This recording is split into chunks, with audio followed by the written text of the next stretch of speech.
Good morning everyone. इस video में हम लोग पढ़ेंगे class 11 physics properties of bulk matter का बहुत ही important topic specific heat of gas. ये क्लास 11 फिजिक्स का बहुत ही इंपॉर्टेंट टॉपिक है। इस टॉपिक को शुरू करने से पहले आप हमारे चैनल पर नए हैं तो चैनल को सब्सक्राइब करना ना भूलें, वीडियो को शेयर करना ना भूलें, बेल आइकन को प्रेस करना ना भूलें, जिससे मेरा अपडेट सुबह 10 बजे आता है। वो अपडेट सबसे पहले आप तक पहुंचेगा। तो चलिए बिना देरी किए हुए आज का सेशन करते हैं हम लोग स्टार्ट। टॉपिक लिखना है स्पेसिफिक हीट ऑफ गैस। तो स्पेसिफिक हीट ऑफ गैस क्या होता है? जैसे कि सपोज दैट आपके पास एक कंटेनर है या फिर आपके पास एक सिलेंडर है। उस सिलेंडर में आपका 1 केजी लिक्विड भरा हुआ है। ये सिलेंडर है, इसका वॉल्यूम क्या है? फिक्स है ना। सिलेंडर का जो वॉल्यूम होता है वो फिक्स होता है, ठीक है। तो इसमें हम 1 केजी गैस जो है फुल फिल कर दिए, भर दिए, ठीक है। अब हम क्या करेंगे कि इस 1 केजी का जो गैस है, इस 1 केजी गैस में हम 1 डिग्री टेम्परेचर या फिर 1 केल्विन टेम्परेचर को हम बढ़ाना चाहते हैं। तो हमको हीट का रिक्वायरमेंट होगा कि अगर हम हीट देंगे उसमें तभी उसका टेम्परेचर जो है वो बढ़ेगा। हीट देंगे या फिर उसका टेम्परेचर बढ़ेगा। टेम्परेचर उसका कैसे बढ़ेगा? हीट के कारण ही। तो जो हीट हमको सप्लाई करना पड़ेगा 1 केजी मास 1 केजी गैस को इंक्रीज कराने में, 1 डिग्री सेल्सियस टेम्परेचर बढ़ाने में जो हमको हीट रिक्वायरमेंट होगा उसी को हम लोग बोलेंगे स्पेसिफिक हीट ऑफ गैस। ठीक है, समझ में आ रहा है? ये बहुत ही आसान टॉपिक है क्लास 11 का स्पेसिफिक हीट ऑफ गैस। ठीक है, चलिए कुछ तो आपको इस पिक्चर समझ में आ गया। अब हम लोग कुछ इसका डिफिनेशन समझेंगे तो इसका डिफिनेशन से आपको 100% क्लियर हो जाएगा। ठीक है, इसका एसआई यूनिट भी पढ़ेंगे तो एसआई यूनिट को भी आपके जो एग्जाम होते हैं ऑब्जेक्टिव एग्जाम्स, उसमें आपको इस तरह का question SI unit dimensional formula देखने को मिलता है। ठीक है, चलिए तो सबसे पहले इसका हम डिफिनेशन करेंगे, इसका टाइप्स भी हम लोग पढ़ेंगे। पहला है the specific heat of a gas is the amount of heat required to rise the temperature of unit mass 1 kg of the gas by 1 Kelvin और 1 डिग्री सेल्सियस। देखिए इसमें बोला गया है कि जो हमको हीट रिक्वायरमेंट होगा 1 केजी मास के टेम्परेचर को बढ़ाने के लिए, तो 1 केजी मास में हमको कितना टेम्परेचर बढ़ाना है? या तो 1 केल्विन या तो 1 डिग्री सेल्सियस, है ना। तो उतना टेम्परेचर को अगर हमको बढ़ाना है तो जो हमको हीट रिक्वायर्ड होगा, जो हमको हीट देना पड़ेगा, उसको हम लोग बोलेंगे स्पेसिफिक हीट ऑफ गैस। ठीक है, यहाँ तक specific heat of gas clear हो गया। अब हम आते हैं इसके टाइप में, है ना। इसका टाइप भी आपको जानना चाहिए, बहुत ही इंपॉर्टेंट इसका टाइप भी है। इस टाइप से आपको ऑब्जेक्टिव क्वेश्चंस देखने को मिलेगा। तो यहाँ पर आपको सबसे पहले ध्यान देना है types of specific heat of gas. Types of specific heat of gas क्या होता है? सबसे पहला जो टॉपिक है या टाइप है वो है specific heat at constant volume. Specific heat at constant volume, जिसका वॉल्यूम कांस्टेंट होगा उस केस में उसका स्पेसिफिक हीट कितना होगा, है ना। तो ऑब्जेक्टिव क्वेश्चंस में आपको जब भी न्यूमेरिकल्स क्वेश्चन में आपको इस तरह का क्वेश्चन देखने को मिलेगा तो वहां पर आपको एक फॉर्मूला याद रखना है, Q equal to M C V del T. तो ये फॉर्मूला हम लोग कब यूज करेंगे? जब वॉल्यूम जो होगा वो कांस्टेंट होगा। ठीक है, समझ में आ रहा है? चलिए इससे भी डिटेल में हम लोग और जाएंगे, और उससे भी पहले यहाँ पर समझते हैं सबसे पहले heat is supplied eight constant volume. जिसका वॉल्यूम कांस्टेंट है उसमें हम हीट सप्लाइड कर रहे हैं। कितना हीट सप्लाइड कर रहे हैं? जितना उसके 1 डिग्री टेम्परेचर को या फिर 1 केल्विन को बढ़ाने के लिए हमको जो हीट रिक्वायरमेंट होगा उतना ही हीट दे रहे हैं इसमें हम। तो heat supplied eight constant volume, जिसका वॉल्यूम कांस्टेंट है उसमें हम हीट अप्लाई कर रहे हैं। ठीक है, no change in volume, volume उसका चेंज नहीं हो सकता क्योंकि वॉल्यूम उसका क्या है? कांस्टेंट है, फिक्स है ना। No external work is done, जब उसका वॉल्यूम कांस्टेंट होगा तो उसमें कोई भी एक्सटर्नल वर्क डन नहीं होगा क्योंकि उसका वॉल्यूम जो है वो क्या है? कांस्टेंट है, चेंज नहीं हो रहा है। अगला है all the heat is used to increase the temperature, इसमें जितना भी हीट हमको जो टेम्परेचर को बढ़ाने में चाहिए वो हीट हम इसमें सप्लाई कर रहे हैं। तो उस केस में जो इसका फॉर्मूला होगा क्या होगा? Q equal to M C V del T. यहाँ से Q क्या है, M क्या है, CV क्या है, डेल टी क्या है, इस सबको भी हम लोग समझेंगे। ठीक है, सबसे पहले where Q is heat supplied, है ना। यहाँ J क्या है? इसका SI यूनिट है, सबके बगल में SI यूनिट आपको दिख रहा होगा। ठीक है, M क्या है? मास ऑफ गैस, इसका SI यूनिट क्या होगा? kg। ठीक है, समझ में आ रहा है? यहाँ से CV क्या है? CV क्या है? Specific heat at constant volume. Specific heat at constant volume, इसका SI यूनिट इसके बगल में लिखा हुआ है। ठीक है, आप देख सकते हैं जूल पर केजी पर केल्विन। यहाँ से डेल टी क्या है? चेंज इन टेम्परेचर, इसका SI यूनिट K, है ना, केल्विन। यहाँ तक समझ में आ गया। अब इसका पहला टाइप जो है वो क्लियर हो गया। इसमें क्या बोला गया था कि इसका जो वॉल्यूम है वो चेंज नहीं हो रहा है। जब इसमें वॉल्यूम चेंज नहीं हो रहा है तो जो इसका एक्सटर्नल वर्डन होगा वो भी क्या होगा? इसमें एक्सटर्नल वर्डन होगा ही नहीं क्योंकि इसका वॉल्यूम जो है वो फिक्स है। ठीक है, चलिए अब हम इस पिक्चर को जरा सा नीचे करते हैं और इसके दूसरे टाइप में हम लोग आते हैं। ठीक है, दूसरा टाइप भी बहुत ही मजेदार है, आपको जानना चाहिए इस टॉपिक के बारे में, और इससे आपको ऑब्जेक्टिव क्वेश्चंस देखने को मिलता है। तो जरूर आप इस टॉपिक को ध्यान से पढ़ोगे और हर एक पॉइंट को डिटेल में समझोगे। ठीक है, चलिए अब यहाँ पर हम लोग आते हैं सेकेंड टाइप क्या है, specific heat at constant pressure. Specific heat at constant pressure कहने का मतलब है कि जो इसका जो प्रेशर होगा, सबसे पहला हम लोग पढ़ें कि जो वॉल्यूम है वो कांस्टेंट है, तो वॉल्यूम कांस्टेंट हुआ तो क्या हुआ, इसमें कोई भी एक्सटर्नल बर्डन नहीं हुआ। अब हम यहाँ पर देखते हैं heat supplied eight constant pressure. Constant pressure में इसमें क्या चेंज होगा या फिर क्या चेंज नहीं होगा, इसके बारे में समझते हैं हम लोग। Heat is supplied eight constant pressure. जब प्रेशर उसका क्या है, कांस्टेंट है, तो उसमें हम हीट को सप्लाई कर रहे हैं, ठीक है।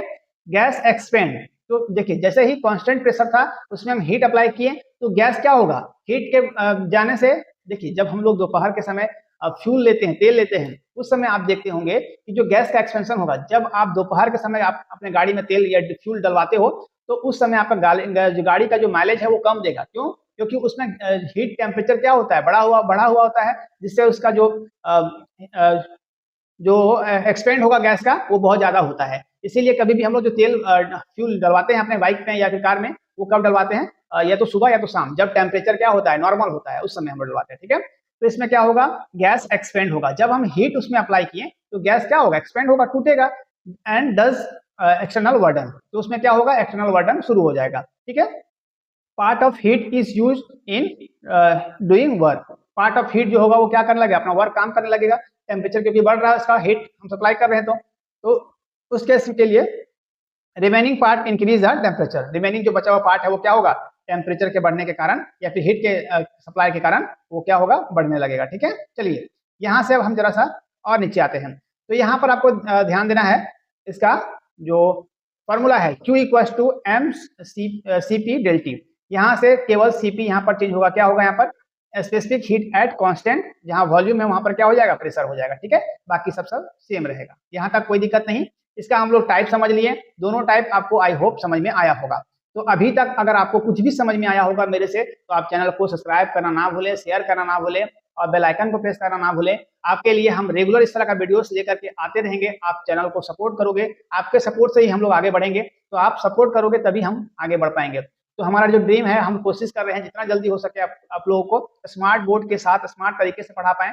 अगर आपको स्मार्ट बोर्ड से मेरे से पढ़ना है तो आप जरूर मेरे चैनल को सपोर्ट करेंगे, तभी ये पॉसिबल हो पाएगा। क्योंकि स्मार्ट बोर्ड का जो कॉस्ट होता है वो बहुत ज्यादा होता है, उसके लिए हमको और भी मेहनत करना होगा और आप लोग को भी सपोर्ट करना होगा, ताकि हम लोग आगे बढ़ेंगे और आपके लिए इस तरह का वीडियोस जो है, कंटेंट जो है, इस तरह से हम लेते आएंगे, ठीक है। तो चलिए अब थर्ड जो है इंपॉर्टेंट रिएक्शन। इंपॉर्टेंट रिएक्शन क्या है इसमें, Cp ग्रेटर देन Cv। तो Cp जो होगा वो Cv से ज्यादा होगा, है ना। Cp कहने का मतलब जो प्रेशर होगा वो कांस्टेंट, प्रेशर कांस्टेंट क्या होगा, Cv से, प्रेशर वॉल्यूम से ज्यादा होगा, ठीक है। Cp ज्यादा होगा, है ना। For an ideal gas, ideal gas के लिए क्या होगा case, Cp minus Cv equal to R, है ना। यहाँ पर Cp क्या है, Cv क्या है, अभी हम बता चुके हैं, फिर से एक बार हम बताते हैं। Where Cp equal to specific heat at constant pressure. Cp क्या है, specific heat at constant pressure. Pressure क्या है इसका, कांस्टेंट है। यहाँ से Cv क्या है, specific heat at constant volume. इसका वॉल्यूम जो है वो क्या है, कांस्टेंट है। R equal to universal gas constant. ये वैल्यू आप लोग 100% याद रखोगे। ये जो वैल्यू है R इक्वल टू 8.314 जूल पर मोल पर केल्विन, ये आपको जरूर से वैल्यू याद रखना है। ये यूनिवर्सल गैस कांस्टेंट के लिए आपको ऑब्जेक्टिव क्वेश्चंस में इस तरह का क्वेश्चन देखने को मिलता है। इसलिए देखिए, क्योंकि अगर हम चाहते हैं तो यहाँ पर स्पेसिफिक हीट के टॉपिक को पढ़ा करके छोड़ सकते थे, एक छोटा टॉपिक बनता, लेकिन अगर हम इसमें एक्सटर्नल कुछ पढ़ते हैं, क्योंकि देखिए अभी की जो टाइम है, अभी जो आपका सिलेबस इस तरह का एग्जाम हो रहा है, तो वहां पर आपको देखने को मिल रहा है कि ऑब्जेक्टिव क्वेश्चन ज्यादा पूछे जा रहे हैं, ना। क्वेश्चन को तोड़ के पूछा जाता है, तो आपको इसीलिए वैल्यूज याद रखना जरूरी है, ताकि आप अपना ऑब्जेक्टिव क्वेश्चन जो है वो सही बना पाओ, ठीक है। चलिए अब हम यहाँ पर आते हैं इसका एसआई यूनिट। एसआई यूनिट क्या है, जूल पर केजी पर केल्विन, है ना। इसका किसका एसआई यूनिट है, ये स्पेसिफिक हीट ऑफ गैस का एसआई यूनिट है, ठीक है। यहाँ पर आप इसका इंपॉर्टेंट की पॉइंट्स भी देख सकते हैं। ये सब हम जो इस वीडियो में चर्चा किए हैं वही सब यहाँ पर भी आपको मेंशन दिख रहा है। आप इस चीज को खुद से भी ट्राई कर सकते हैं, ठीक है। यहाँ पर Cp is always greater than Cv, जो हम अभी यहाँ पर बताए हुए थे, यहाँ पर इंपॉर्टेंट रिएक्शन में, रिलेशंस में यहाँ पर हम बताए हुए हैं। तो यही सब इस जो टॉपिक हम पढ़ाए हैं उसी से रिलेटेड यहाँ पर भी लिखा हुआ है। चलिए एक बार आपको शॉर्ट में समझा देते हैं, ताकि आपको भी क्लियर हो जाए। यहाँ पर की पॉइंट्स में है, Cp is always greater than Cv। Cp जो होगा वो हमेशा ग्रेटर देन होगा Cv से, ठीक है, जो हम यहाँ पर इंपॉर्टेंट रिलेशंस में आपको बता चुके हैं। अगला है at constant volume no work is done, है ना। जब वॉल्यूम कांस्टेंट होगा तो इसमें कोई भी वर्क डन नहीं होगा। देखिए यहाँ पर अभी हम बताए थे ना कि जब वॉल्यूम चेंज नहीं होगा तो इसमें एक्सटर्नल वर्क डन नहीं होगा। ठीक है, अभी हम बता चुके हैं इसके बारे में। तो ये सब पॉइंट्स आपको याद रखना है।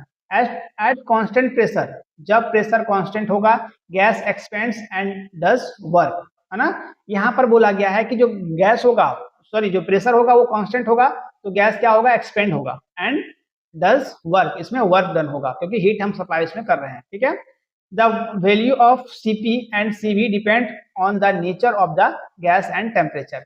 जो वैल्यू ऑफ Cp है, Cp कहने का मतलब प्रेशर कांस्टेंट या कांस्टेंट प्रेशर, और यहाँ से Cv कहने का मतलब कांस्टेंट वॉल्यूम, वो किस पर डिपेंड करेगा, तो nature of the gas and temperature, वो गैस के नेचर पर डिपेंड करेगा और उसके टेम्परेचर पर ये डिपेंड करेगा। ठीक है, यहाँ पर आपको अब ध्यान देना है, बहुत ही आसान सा डेरिवेशन है, आप यहाँ से क्वेश्चन है, आप इस चीज को आप देख सकते हैं। ठीक है, तो यहाँ पर अब हम लोग इस टॉपिक को खत्म करते हैं क्योंकि बहुत बड़ा वीडियो बन जाएगा, फिर आप लोगों को दिक्कत होगा। ठीक है, कहीं भी आपको दिक्कत होता है बेझिझक आप लोग कमेंट कर सकते हैं, आप इसका स्क्रीनशॉट ले लोगे और एक प्रॉपर नोट्स जरूर बनाओगे। ठीक है, और कहीं भी दिक्कत होता है बेझिझक आप लोग कमेंट कर सकते हैं। इस तरह का वीडियोस, इस तरह कंटेंट हमारे चैनल पर आपको रेगुलर अपडेट देखने को मिलता है, इसलिए आप चैनल को जरूर सब्सक्राइब करेंगे और वीडियो को जितना हो सके अपने दोस्तों के साथ शेयर करेंगे ताकि वो भी मेरे साथ जुड़ करके बेहतर से बेहतर तरीके से फिजिक्स पढ़ सकेंगे, सीख सकेंगे। चैनल का नाम आपको नीचे दिख रहा है, इस चैनल पर जाकर के आपको सब्सक्राइब करना है।